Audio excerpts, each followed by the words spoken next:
शन्नो मित्रः शं वरुणः शन्नो भवत्वर्यमा शन्न इन्द्रो बृहस्पतिः शन्नो विष्णुरुक्रमः नमो ब्रह्मणे नमस्ते वायो त्वमेव प्रत्यक्षं ब्रह्मासि त्वामेव प्रत्यक्षं ब्रह्म वदिष्यामि ऋतं वदिष्यामि सत्यं वदिष्यामि तन्मामवतु तद्वक्तारमवतु अवतु माम् अवतु वक्तारम् ॐ शान्ति शान्ति शान्तिः। शङ्करं शङ्कराचार्यं केशवं बादरायणं सूत्रभाष्य भगवन्तौ पुनः पुनः ईश्वरो गुरुरात्मेति मूर्तिभेदविभागिने व्योमवद्व्याप्तदेहाय दक्षिणामूर्तये नमः। ॐ शान्ति शान्ति शान्तिः।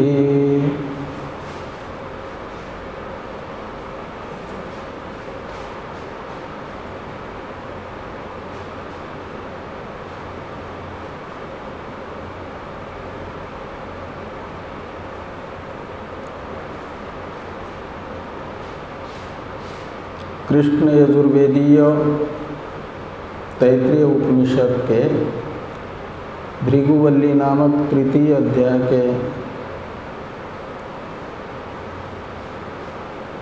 10वें अनुवाक का विचार हम लोग कर रहे हैं।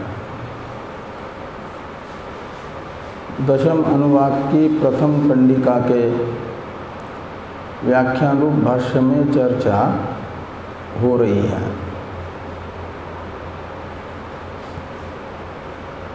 नवम अनुवाक में पृथ्वी और आकाश को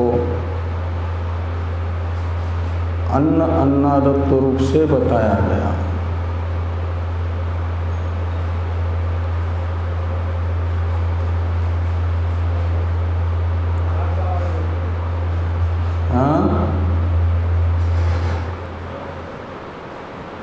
अन्न अन्नादत्त रूप से बताया गया।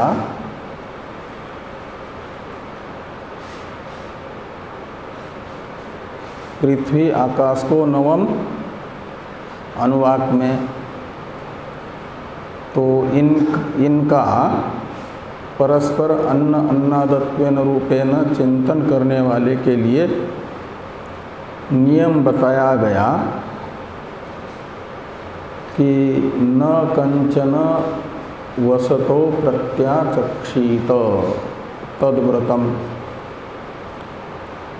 पृथ्वी आकाश की परस्पर अन्न अन्नादत्व रूप से उपासना करने वाले उपासक को चाहिए कि आवास के लिए आए हुए आवासार्थी में से किसी को मना न करें, आवास दे दें।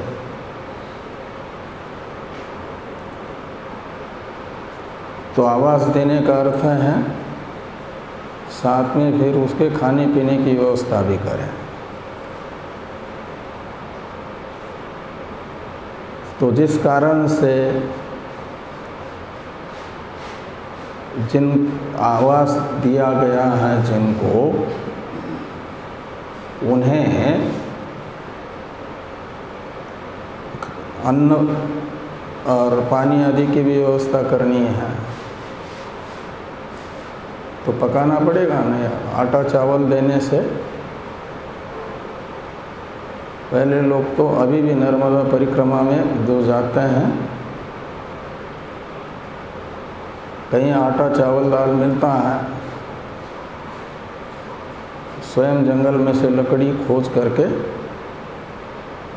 एक तो पैदल दिन भर चलो, शाम के समय कहीं गए, या भोजन की व्यवस्था नहीं है पक्के भोजन की, आटा चावल दाल ले लो, या चावल दाल ले लो, खिचड़ी बना करके खा लो, रोटी बना करके खा लो, दाल बना करके खा लो।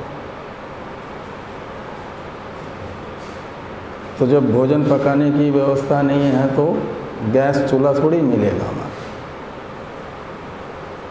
तो लकड़ी खोज करके लाओ, जलाओ, कच्ची पकी लकड़ी धुआं निकलेगा, फिर बना करके खा लो। ये भी एक व्यवस्था, आवास तथा व्यवस्था देना एक शास्त्रीय ही कार्य है, लेकिन उचित कार्य है कि पका पकाया तैयार भोजन दे दें। तो उसे जो पहले से ही परिश्रम करके आया है, उसे अतिरिक्त परिश्रम नहीं करना पड़ेगा। तो इसके लिए कहा गया कि अन्न देना है तो कच्चे अन्न की व्यवस्था भी करके रखनी पड़ेगी ना, आटा चावल दाल की पर्याप्त मात्रा में। और उसे आए हुए चाहे 20 हो, 25 हो, जितने भी हो, 100 भी आ जाए, उनके बड़े आदरपूर्वक कहें कि हाँ आपके लिए भोजन तैयार है, स्नान करके आइए और भोजन में बैठिए। तब तक भोजन की तैयारी कर लें, मना न करें कि अभी पकाया हुआ नहीं है, जो पका था वो भोग लगा करके हम लोगों का पंक्ति का समय हो गया था, खा चुके हैं, अब आप बना करके खा लो। ऐसा नहीं, आराम के समय भी आ जाए तो बना करके खिला दें। फिर वो हमेशा वहीं रहे तो क्या करेंगे? पका पकाया भोजन मिल रहा है, रहने की व्यवस्था मिल रही, तो ये 3 दिन के लिए होता है अतिथि, बाद में फिर तो वो स्थायी निवासी बन जाता है। फिर तो उसको भी उस व्यवस्था में सहयोग करना चाहिए। इसलिए पहले पुराने महात्मा कहीं जाते थे तो बताते थे हम इतने दिन रहने हैं, हमको रहना है, कुछ सेवा हो तो बताना। पहले यही गए तो महात्मा अपने तरफ से ही प्रस्ताव रखते थे आश्रम में कि हम इतने दिन रहने वाले हैं और जितना जो आप हमसे सहयोग लेना चाहेंगे वो सहयोग हमसे ले लीजिए। क्योंकि वे जानते थे कि अतिथि देवो भव ये 3 दिन के लिए है, और स्थायी के लिए तो फिर व्यवस्था में सहयोगी बन करके रहना है। तो इसलिए ये कहा जाता है कि आए हुए अन्नार्थी को नए नए मना न करें कि भोजन अब संपन्न हो गया, रात को मिलेगा या कल मिलेगा, ऐसा नहीं।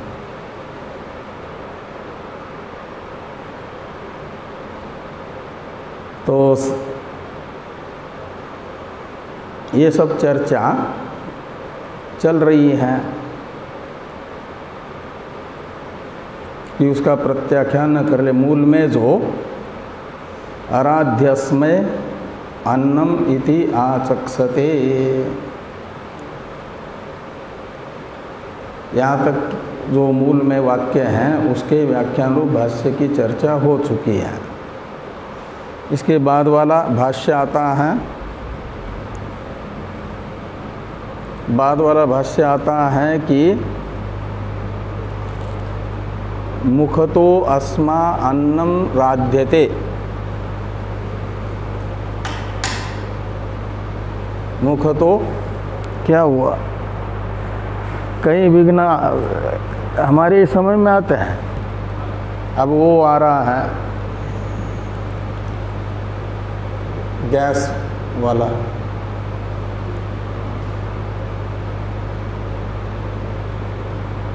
तो ये तद्वै मुखतो अन्नम राद्धम मुखतो अस्मा अन्नम राध्यते इत्यादि जो मूल वाक्य हैं उसके व्याख्यान रूप भाष्य की चर्चा हम लोगों को करनी है। तो भाष्य में देखिए कि कथम इति तद एतद आहो, यहाँ से चर्चा होनी है ना? नहीं, इससे पहले आपका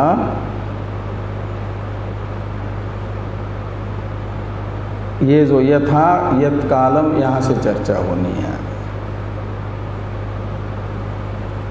ये अन्नदान का महात्म्य बताया जा रहा है, हैं? भाष्य पूरा ही बाकी है, शुरू से ही। अच्छा, तो शुरू से ही देख लो भाष्य को। तथा पृथ्वी आकाश उपासकस्य वसतो, वसतो में सप्तमी है, शब्द है वसति। वसति शब्द का ये सप्तमी का एक वचन है वसतो, और सप्तमी है निमित्त अर्थ में। इसलिए ये कह रहे हैं कि ये जो आया है कि न कंचन वसतो प्रत्याचक्षित, इस वाक्य में वसतो शब्द आया है ना, उसका अर्थ करते भाष्यकार भगवान कि वसतो यानी वसति निमित्तम, और वसति का अर्थ है निवास। तो निवास निमित्तम कंचन यानी कंचित अपि न प्रत्याचक्षित। प्रत्याचक्षित का तो अर्थ होता है निषेध कर लें, प्रत्याख्यान कर लें, और न प्रत्याचक्षित का अर्थ हो जाएगा प्रत्याख्यान न करें, निषेध न करें निवासार्थी को कि नहीं आपके लिए जगह यहाँ नहीं है। ऐसा निवास के लिए आए हुए व्यक्ति को निराश न करें निषेध करके। कौन कहते, बाकी लोग करते हैं तो अलग बात, लेकिन पृथ्वी तथा आकाश की परस्पर अन्न अन्नादत्व गुण से विशिष्टतया उपासना करने वाले उपासक को तो बिल्कुल मना करना ही नहीं है, रखना ही रखना है उसे। इसलिए उपासना का अंगभूत नियम है, तभी उपासना फलीभूत होगी, सांग उपासना संपन्न हुई मानी जाएगी। इसलिए निवास दे दे हो।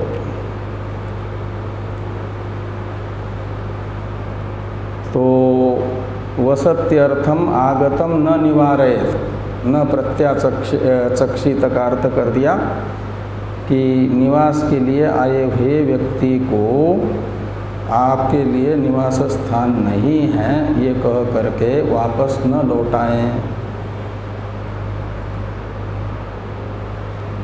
तो कहा यदि वो दे देगा निवास, उसी मकान में अतिथि को रहने के लिए तो दे दिया, लेकिन खाने की व्यवस्था नहीं करेगा और अपना ही खा पी करके सो जाएगा, तो ये नहीं होगा। आवास दिया का मतलब खाने पीने की जिम्मेदारी भी ले ली है। तो खाने पीने की ये आगे लिखते हैं कि वासे च दत्ते अवश्यम यसनम दातव्यम। ही शब्द अवधारण अर्थ में मान लीजिए एव अर्थ निकलेगा, अवश्यम एव ऐसा अर्थ निकलेगा। तो वासे च दत्ते, जब आवास दे दिया तो आवास देने पर अवश्यम एव अशनम दातव्यम, तो फिर भोजन भी देना ही होगा। तो भोजन देने के लिए सब पर्याप्त मात्रा में अन्न संग्रहित भी होना चाहिए ना, इसलिए कहते हैं तस्मात्। और जिनको आवास देते जा रहे हैं उनको भोजन देना ही है, ऐसा नियम है जिस कारण से, उस कारण से तस्मात् का अर्थ किया जा रहा है। तस्मात् यया कया च विधया,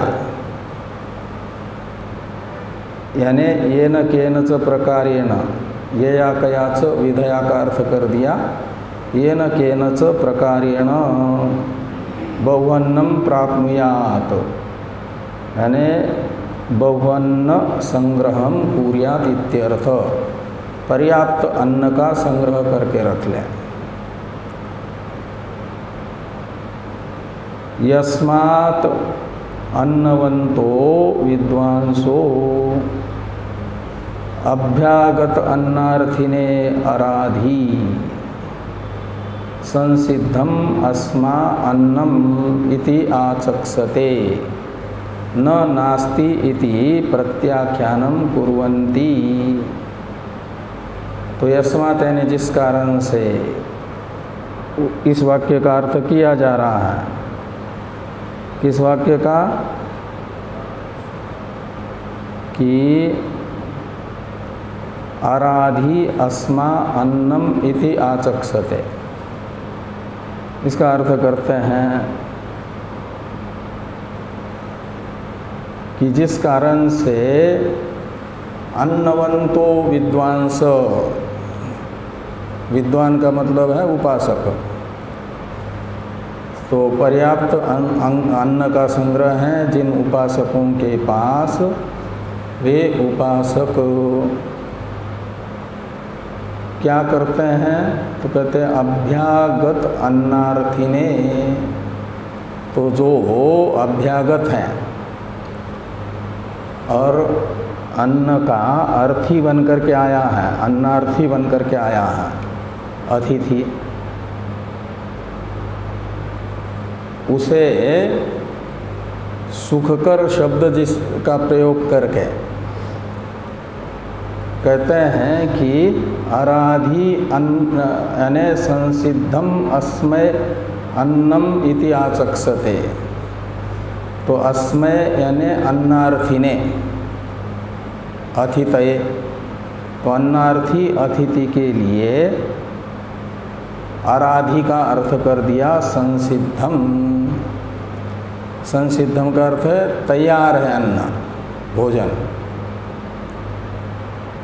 इति आचक्षते, आचक्षते का करता है अन्नवंतो विद्वांस, इति आचक्षते, जो विद्वान अन्नवान हैं वे ये कहते हैं कि आप आइए,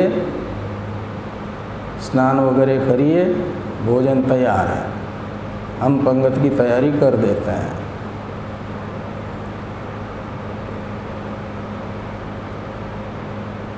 पांडवों के पास वनवास काल में अपने 10,000 शिष्यों के साथ दुर्वासा पहुँचे थे कि नहीं पहुँचे थे? और ऐसे समय पहुँच गए कि अक्षय पात्र धो करके रखा गया था,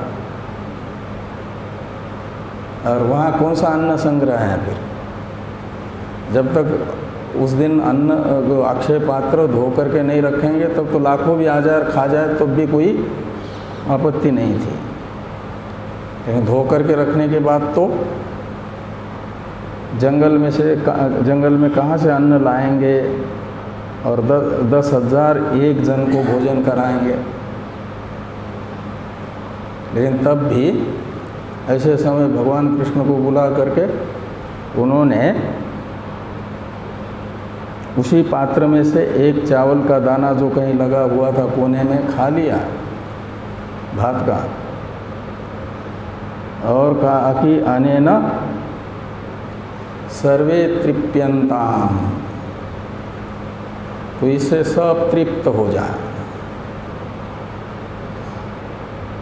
तो भोजन की मांग कर ही रहे थे ना, तो युधिष्ठिर को बता दिया कि इनको कहो स्नान वगैरह करके आ जाओ, हम तब तक पंगत लगा लेते हैं और बैठ जाना। गए स्नान के लिए, और उसके बीच में उन्होंने खा लिया। गोता लगाते समय ही भगवान कृष्ण ने संकल्प किया, और फिर भीम को भेजा। तो भीम के डर से वो आए ही नहीं, क्योंकि यहाँ तक पेट भरा हुआ अनुभव हो रहा है उनको, और जाएंगे और नहीं खाएंगे तो भीम की गदा भी तो बढ़ेगी। तो ये सब जो है आता है ना, ये महापुरुषों का जो सदाचरण, ये भी एक प्रमाण होता है हम लोगों के लिए। इसलिए कोई भी आ जाए अन्नार्थी तो अपना भूखा रख करके रह करके भी दे दें। अनपढ़ आदिवासी भी ये कार्य करते हैं आज भी। हमारे एक बहुत प्रेमी संत थे जिनका पुण्यतिथि मनाते हैं ना, ब्रह्म चैतन्य जी की। नर्मदा परिक्रमा करते समय एक मंडला जिला पड़ता है, आदिवासी क्षेत्र।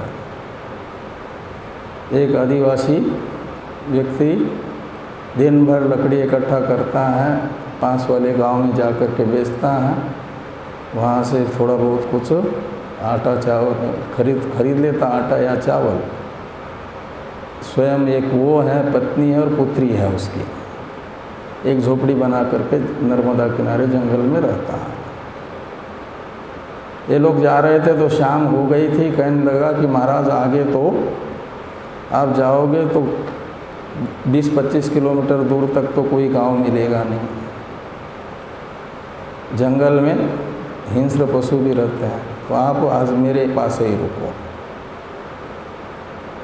लेकिन ये लोग कहने थोड़ा देखते हैं।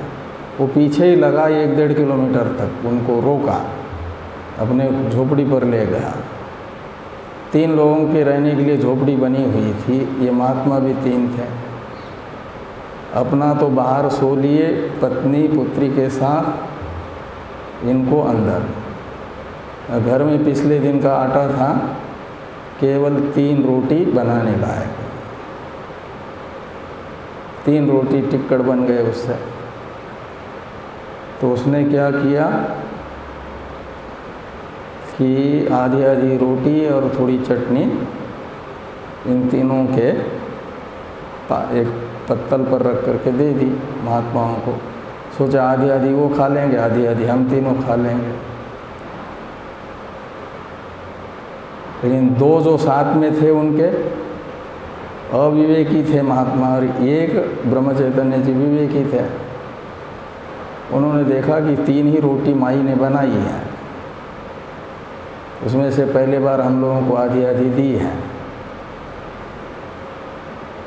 तो उसने क्या किया, फिर एक रोटी को फिर और आधा करके लाया कि चलो महात्मा लेंगे तो मना तो कैसे करें। पूछा तो वो पहले बैठे थे, उन्होंने तो मना कर दिया ब्रह्म चैतन्य जी ने, और साथ वाले तो भूखे थे ही।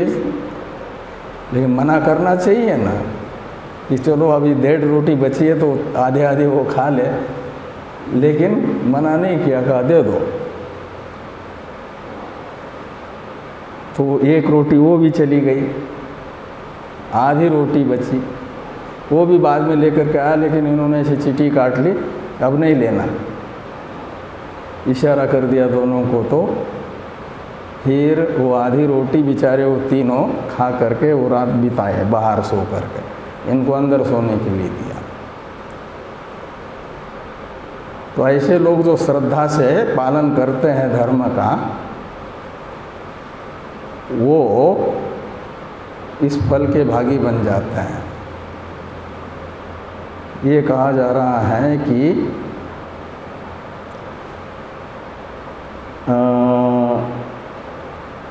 आराधी यस्मात् अन्नवंतो विद्वांस विवेकी अन्न संग्रहवान व्यक्ति क्या करते हैं कि अभ्यागत जो अन्नार्थी हैं उसे बड़े मीठे मीठे शब्दों में कहते हैं कि भोजन तैयार है, आप बैठिए।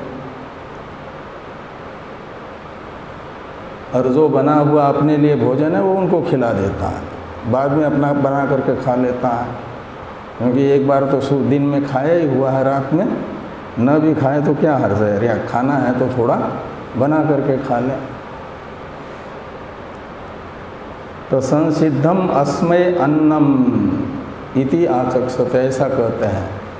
न नास्ति इति प्रत्याख्यानम कुर्वन्ति, हमारे पास अन्न है नहीं ऐसा निषेध नहीं करता है भूखे व्यक्ति को भोजन का। तो प्रत्याख्यानम न कुर्वन्ति ऐसा लगाना। तस्मात् हेतोर, इसलिए क्या चाहिए कि बहुअन्नम प्राप्नुयात इति पूर्वेण संबंध। तो इसलिए पृथ्वी आकाश की उपासना करने वाले उपासक को चाहिए कि वो जहाँ रह रहा है कुटिया बना करके वहाँ पर आए हुए अभ्यागत को भोजन करा सके, ऐसा अन्न पर्याप्त मात्रा में संग्रहित करके रख लें।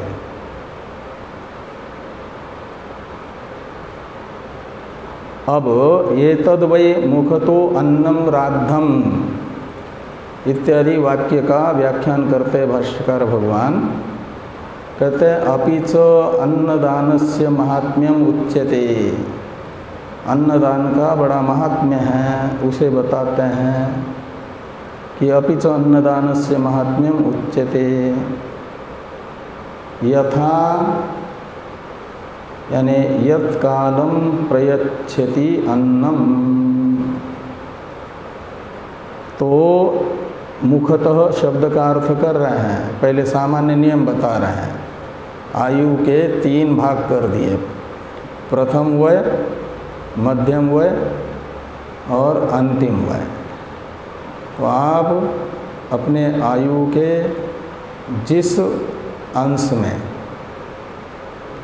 भूखे को भोजन कराओगे, आपको उस आयु के दूसरे जन्म में उस आयु के अंदर भूखा नहीं रहना पड़ेगा, कई भोजन कराने वाले मिलेंगे। ये महात्म्य बताया जा रहा है कि अपिच अन्नदानस्य महात्म्यम उच्यते यथा, यानी यत् कालम प्रयच्छति, अन्नार्थी को अन्नम यत् कालम प्रयच्छति, जिस समय यानी आयु के जिस भाग में अन्नार्थी को अन्न प्रदान करता है, अन्नदान करता है मनुष्य जीवन पा करके व्यक्ति, तो आगे कहते हैं तथा तत्कालम एव प्रत्युपनमते। तो तथा का अर्थ होगा तत्कालम एव, तो जिस आयु के भाग में अन्न का दान किया उसी आयु भाग में प्रत्युपनमते का अर्थ है अन्नम प्राप्नोति, अन्न को प्राप्त कर लेता है वो, अन्न की उसे प्राप्ति होती है, कमी नहीं होती अन्न की। कहीं पर भी रहेगा वहाँ उसे भूखा नहीं रहना पड़ेगा। आगे हैं कथम इति तद एतद आह, कहते हैं ये अन्नदान का महात्म्य कैसे स्पष्ट होगा, कहते इस प्रकार कि कथम यानी कि केन प्रकारेण, अन्नदानस्य एतद् महात्म्यं प्रगटीभवति। तो कहते ये तद आह, इस प्रश्न का उत्तर बताते जिससे अन्नदान का महात्म्य स्पष्ट हो, ऐसा कथन करते हैं। तो ये तद वही मुखतो इत्यादि श्रुति का अर्थ है कि ये तद वा अन्नम मुखतो, मूल में मुखतो पद है, उसका अर्थ भाष्यकार भगवान करते हैं प्रथमे वयसी, मुख्ये प्रथमे वयसी।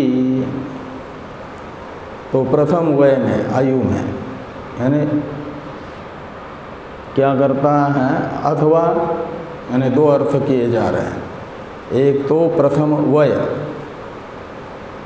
और अथवा करके, यानी वा शब्द का प्रयोग करके बताया जा रहा है मुख्यया वा वृत्तिया। ये मुखतः शब्द के ही ये दोनों अर्थ निकलेंगे। इन दो में से कोई एक अर्थ लिया जा सकता है। प्रथम वय में या तो मुख्य वृत्ति से, मुख्य वृत्ति कहलाती है अन्नार्थी को आदरपूर्वक ससम्मान भोजन कराना, श्रद्धापूर्वक, ये मुख्य वृत्ति है। उसी मुख्य वृत्ति का स्वरूप स्पष्ट करते हुए कहते हैं पूजा पुरस्सरम अभ्यागताय अन्नार्थिने राद्धम संसिद्धम प्रयच्छति इति वाक्यशेषः। तो पूजा पुरस्सरम यानी सम्मान पूर्वक क्या करते हैं, अभ्यागत जो अन्नार्थी हैं उसे राद्धम यानी संसिद्धम अन्नम प्रयच्छति। तो राद्धम अन्न का मतलब पका पकाया भोजन, कच्चा अन्न नहीं देते, पका पकाया अन्न देते हैं।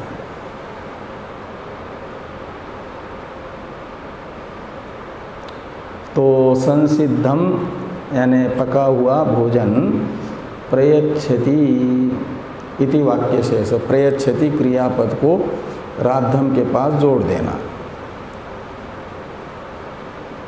ये तद्वय राद्धम अन्नम प्रयच्छति, ऐसा अन्वय होगा। तो उसका फल क्या होगा, अभ्यागत अन्नार्थी को ससम्मान भोजन करा दिया, अन्नदान कर दिया। इस अन्नदान का महात्म्य बताया जा रहा है कि तस्य किम फलम, तो उसका क्या प्रयोजन होगा, इति उच्यते। तो प्रयोजन बताया जाता है कि मुखतः पूर्वे वयसी मुख्यया वा वृत्त्या अस्मा अन्नदाय अन्नम राध्यते यथा दत्तम उपतिष्ठत इत्यर्थ। तो ये कहते हैं मुखतः पूर्वे वयसी, तो मुखतः शब्द के वही पहले जो दो अर्थ किए थे वही दो अर्थ किए जा रहे हैं कि प्रथम वय में अथवा मुख्य वृत्ति से। अस्मय का अर्थ है अन्नदान करने वाला, जो अन्नदान करने वाला है ससम्मान, उसे जैसा अन्नदान किया ससम्मान ऐसा ही उसका फल भी कहीं अन्यत्र जाएगा तो मिलेगा। अतिथि बन करके कहीं गया तो ससम्मान भोजन मिलेगा उसे। तो ये कहते हैं कि अन्नदाय अन्नम राध्यते, अन्नदाय चतुर्थी है, अन्नद शब्द का चतुर्थी का एक वचन अन्नदाय, अन्नम ददातीति अन्नदः, ऐसी उत्पत्ति करेंगे तो अन्नदान करने वाला। यथा दत्तम उपतिष्ठते इत्यर्थ, यानी जैसा हमने पहले दिया है वैसा ही हमें प्राप्त होगा, ये तात्पर्यार्थ है इसका। ऐसे मध्यम वृत्ति से दिया है तो मध्यम वृत्ति से ही भोजन मिलेगा भविष्य में। एवं मध्यतो यानी मध्य में वयसी मध्यमेन च उपचारेण, उपचार का अर्थ है वृत्ति। तो मध्यम आयु में कहो या मध्यम वृत्ति से कहो, यानी न तो बहुत आदर पूर्वक दिया न तो अनादर पूर्वक दिया, कर्तव्य समझ करके दे दिया। अभ्यागत अन्नार्थी के लिए अन्न, ये मध्यम वृत्ति हो गई। तो फिर भविष्य में इस प्रकार का अन्नदान करने वाले को भी वैसा ही अन्नदान मिलेगा, अन्न मिलेगा लोगों के द्वारा। तथा अंततो यानी अन्ते वयसी जघन्येन उपचारेण परिभवेन तथैव अस्मै राध्यते संसिध्यति अन्नम। तो अंततः का अर्थ करते हैं अंतिम आयु में, अथवा अंतिम वृत्ति से। अंतिम वृत्ति है जघन्य वृत्ति, जघन्य वृत्ति है तामस वृत्ति। पहले तो भोजन बनाया बच गया और दूसरे दिन भी अपने उपयोग में लाने लायक जब तक था उपयोग में लाया, और अब देख रहे हैं कि उसमें खटास पड़ रही है तो फिर किसी न किसी को दे दिया। जघन्य वृत्ति से अन्नदान करना हुआ, बचा खुचा, और वो भी अनादर पूर्वक देना। तो ये जघन्य वृत्ति कहलाती है। यानी परिभव, परिभव का अर्थ होता है अपमानित करके देना। तो भविष्य में फिर उसको भी भोजन तो मिलेगा, लेकिन वैसा ही मिलेगा जैसा दिया था। इसलिए कहते हैं तथैव अस्मै राध्यते संसिध्यति अन्नम। इस प्रकार ये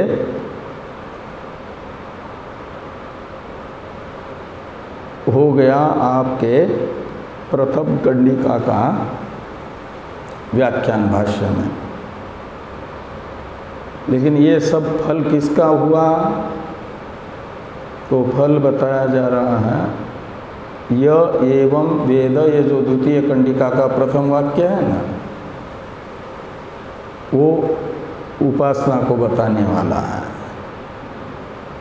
उसका अर्थ करते हैं कि यह एवं वेद, यानी यह एवं अन्नस्य यथोक्तम महात्म्यम वेद, अन्न के बताए गए महात्म्य को जानता है और दान करता है। तो ये तीन प्रकार का अन्नदान होता है, ये बताया गया एक प्रकार से। उसमें से सात्विक अन्नदान का महत्व हुआ प्रथम वय में, यानी प्रथम वृत्ति से किया जाने वाला अन्नदान। तो तीन प्रकार के अन्नदान से तीन प्रकार से भविष्य में अन्न मिलता है। ये स्पष्ट होने से ये समझ लिया, और फिर इसे भी समझ करके उत्तम कोटि का अन्नदान करने वाला जो है उसे अन्नस्य यथोक्तम महात्म्यम वेद, और आगे क्या है वेद के बाद में है? हाँ, इसमें त छूट गया, तद्दानस्य ऐसा है। ये यानी द को ही त को ही द छपा है, पहला जो द है ना वो त होना चाहिए।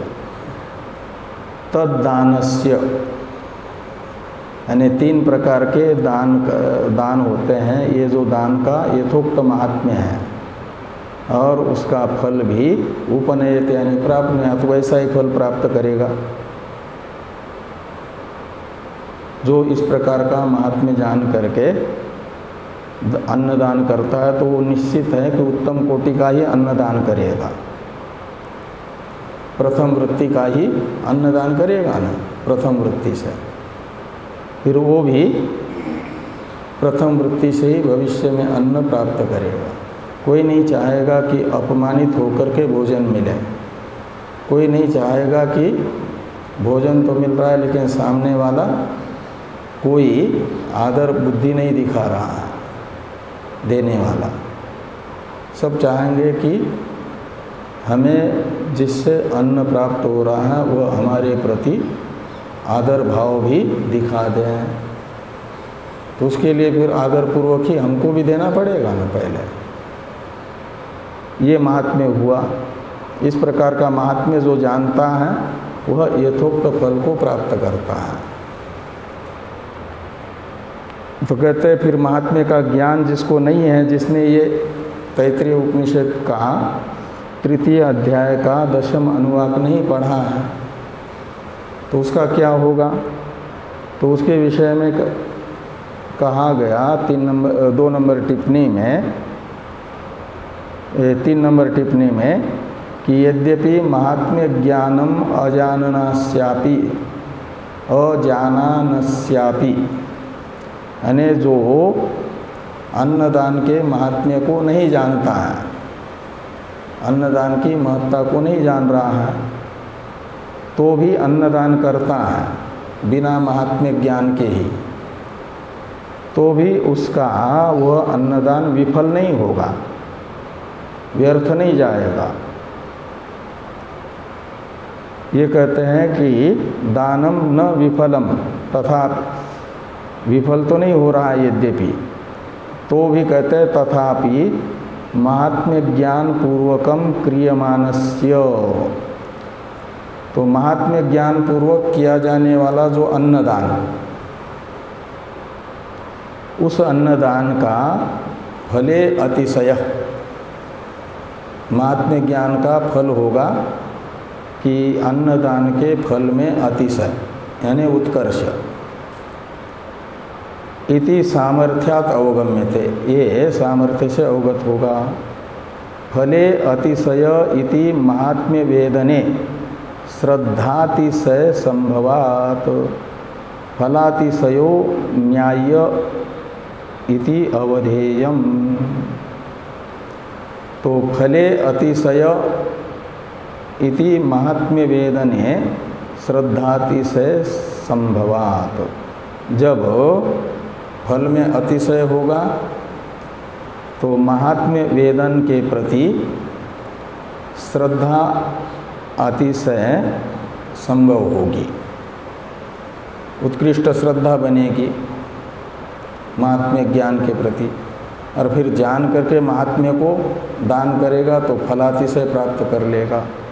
इस प्रकार ये फलातिशयो न्याय इति अवधेयम, तो फलातिशय महात्म्य ज्ञान का फल में उत्कर्ष रूप ये उचित ही है। अब द्वितीय कंडिका आ रही है, उसकी चर्चा हम लोग करते हैं कल।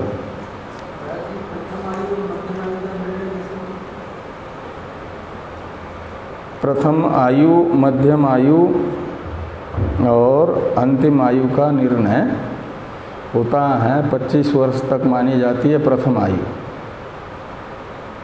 मध्यम आयु मानी जाती है 25 से 50 तक, बाकी अंतिम आयु है।